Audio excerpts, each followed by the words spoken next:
તો અમે આવ્યા છે મારા મામાના ઘરે. મારી સાથે પરી અને રાજેશ્રી બે પણ છે. અમારા મામાનું ખેતર બહુ જ મજા આવે છે અહીંયા.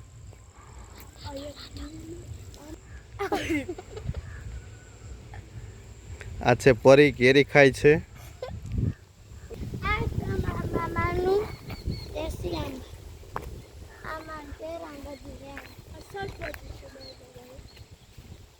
ભીંડા કારેલા બધું છે. ભીંડા તો એકદમ ભાવે જ નહીં જરી કે નહીં. જો આ દેશી ઘર છે આપણું દેશી.